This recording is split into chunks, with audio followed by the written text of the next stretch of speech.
கர்த்தராகிய இயேசு கிறிஸ்துவின் நாமத்தினாலே நான் உங்களை வாழ்த்துகிறேன். இந்த ஆசீர்வாதத்தின் விடியல் என்று சொல்லக்கூடிய இந்த நிகழ்ச்சியிலே, இந்த காலை வேளையிலே உங்களை சந்திப்பதில் மிகுந்த மகிழ்ச்சி அடைகிறேன். இந்த நாளில் நான் உங்களோடு கூட பகிர்ந்து கொள்ளும்படியான தேவனுடைய வார்த்தை ஏசாயா தீர்க்கதரிசியின் புத்தகம் 65ஆம் அதிகாரம் 19ஆம் வசனம். நான் எருசலேமின் மேல் களிகூர்ந்து என் ஜனத்தின் மேல் மகிழ்ச்சியாக இருப்பேன் என்று சொல்லி இந்த வசனம் சொல்கிறது. தேவன் ஒரு ஆலயத்தின் மேலே மகிழ்ச்சியாக இருக்க வேண்டும். எருசலேம் தேவனுடைய ஆலயம் இருக்கக்கூடிய நகரம். அந்த எருசலேமில் இந்த ஆலயம் இருந்தாலும் அந்த ஆலயத்துக்கு ஜனங்கள் போய் அவரை ஆராதித்தால்தான் அந்த இடத்துல தேவன் மகிழ்ச்சியாக அந்த ஜனங்களுடைய துதி ஆராதனை ஏற்று அந்த இடத்துல ஒரு நிறைவான பிரசன்னமானது அந்த ஆலயத்தில் காணப்பட்டு கொண்டிருக்கும்.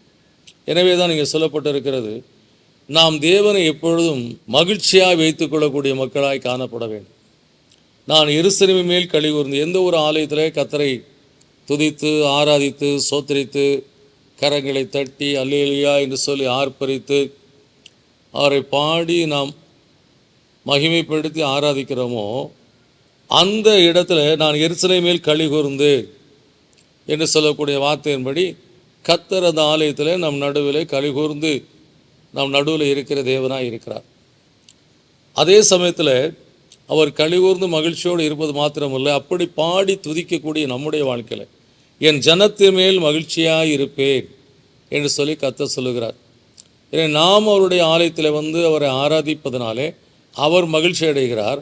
அதோடு கூட அல்ல, அந்த தேவன் நாம் அவரை பாடி துதித்து ஆராதித்து அவருடைய வார்த்தையை கேட்டு கீழ்ப்படிந்து வாழ்வதை பார்த்து அவர் நம்மேலும் மகிழ்ச்சியாக இருக்கிற தேவனாக இருக்கிறார். ஒரு பக்கம் கர்த்தருக்கு மகிழ்ச்சி, இன்னொரு புறம் கர்த்தர் நம்மேல் மகிழ்ச்சியாக இருக்கிற தேவன் நிச்சயமாய் நம்மை ஆசீர்வதிப்பார். எனவே நம்முடைய ஆலயம் எப்படிப்பட்டதாக இருக்க வேண்டும் என்று சொன்னால், தேவனை களிகூர பண்ணுகிற ஒரு ஆலயமாக இருக்க வேண்டும். தேவனுடைய சமூகத்தில் நாம் ஆராதிப்பதும் துதிப்பதும் அவருக்குள்ளே மகிழ்ச்சி என்று சொல்லக்கூடிய களிகூறக்கூடிய நிலையிலே தேவனை நாம் நடுவில் வைத்துக்கொள்ளக்கூடிய கூட்டமாய் நம்முடைய வாழ்க்கை, நம்முடைய சபை காணப்பட வேண்டும். அப்படி நாம் செய்யும்போது நம்மேல் அவர் மகிழ்ச்சியாக இருந்து நம்மையும் நம் குடும்பத்தையும் நம்முடைய சபையும் ஆசீர்வதிக்க உண்மையுள்ளவராக இருக்கிறார். இடையே அப்படிப்பட்ட ஒரு ஆராதனை ஸ்தலத்தில் போய் நீங்கள் ஆராதிங்கள். அப்படிப்பட்ட தேவனை நீங்கள் மகிழ்ச்சியோடு வைத்து கொள்ளுங்கள். நீங்களும் ஆசீர்வாதமாக இருப்பீர்கள், அவரும் களிகூர்ந்து நம் நடுவில் காணப்படுவார். நிச்சயமாக அதன் நிமித்தமாய் நம்முடைய சபை ஆசீர்வதிக்கப்படும், நம்முடைய மக்கள் ஆசீர்வதிக்கப்படுவாங்க, நம் மூலமாய் தேசமும் ஆசீர்வதிக்கப்படும். விசுவாசத்தோடு ஜெபிப்போம். நல்ல பிதாவே, நன்றியோடு உம்மை துதிக்கிறோம், சோதரிக்கிறோம். தேவன் கர்த்தாவே, நீ சபையிலே களிகூறுகிற தேவன் ஆண்டவரே.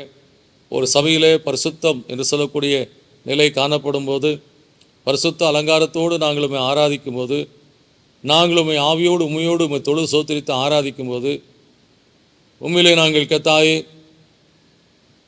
சந்தோஷப்பட்டு களிகூர்ந்து உம்மை ஆராதிக்கும் போது, நீர் எங்கள் ஆராதின் நடுவிலே களிகூர்ந்து மகிழ்கிற தேவனாக இருப்பதற்காக ஸ்தோத்திரம் அப்பா. அப்படி நீர் கர்த்தாவே எங்கள் நடுவில் இருந்து களிகூர்ந்து எங்களுடைய துதி சோத்திரங்களை ஏற்று நீர் கர்த்தாவே எங்கள் நடுவில் வாசம் தேவனாக இருப்பதனாலே நீர் எங்களை கர்த்தாவே ஆசீர்வதிப்பதிலும் மகிழ்ச்சியாக இருக்கிற தேவன்.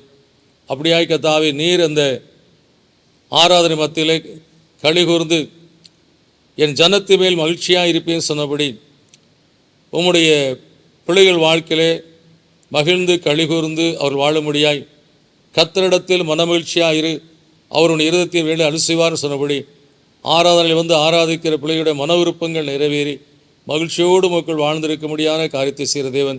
அப்படியா ஒவ்வொரு குடும்பத்திலும் செய்த ஆசீர்வதியும் இப்படிப்பட்ட சபையாக ஒரு சபை காணப்படட்டும் ஆண்டவரே. இயேசுவின் நாமத்தில் கேட்க நல்ல பிதாவே, ஆமேன். கர்த்தரை உங்கள் சபையிலே மகிழ்ச்சியாக வைத்துக் கொள்ளுங்கள், களிகூறும்படியான காரியத்தை செய்யுங்கள். நீங்கள் மகிழ்ச்சியாக இருக்க முடியாய் கர்த்தர் உங்கள் இருதயத்தை வேண்டுதல் அருள் செய்து ஆசீர்வதிப்பார். God bless you.